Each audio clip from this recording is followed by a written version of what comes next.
Aikin samar da ruwan na Dutse aiki ne da aka shafe kusan shekaru 30 gwamnatocin jihar daban-daban na kokarin samarwa, amma abin ya ci tira sakamakon wasu dalilai da ba a bayyana ba. Wadda a yanzu gwamnatin tarayya haɗin gwiwa da gwamnatin jihar Jigawa suka ƙudiri aniyar haɗa hannu domin aiwatar da shi.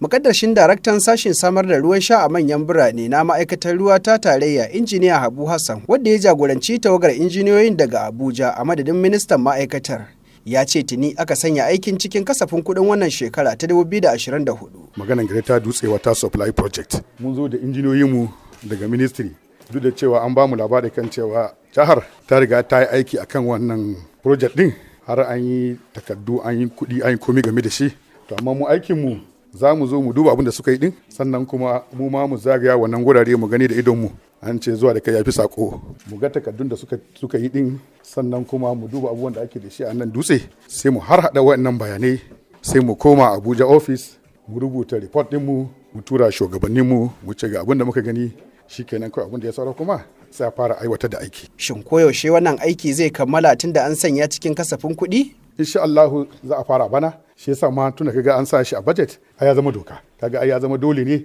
a fara. Batun yaushe za a karasa wannan kuma shi Allah, domin shi aiki irin wannan wanda yake babba, wanda yake neman kuɗi da yawa, yanzu ma budget din bai fito ba, mu san nawa bane yake ciki, amma na dai insha Allah dai abin da muke ga mutanen Jigawa, insha Allah wannan aikin dai da yarda Allah za a fara shi. A nasa jawabin, gwamna Malam Umar Namadi ya ce da ne gwamnatinsa take da aniyar kammala wannan aiki, da wadda ya maraba da wannan yunkuri na gwamnatin tarayya don tabbatar da an yi wannan aiki na ruwan Dutse. Kasancewar dama shugaban kasa Bola Ahmed Tinubu ya yi wa marigayi mai martaba sarkin Dutse Alhaji Dr. Nuhu Muhammad Sanusi alkawari lokacin da ya zo yakin neman zaɓe.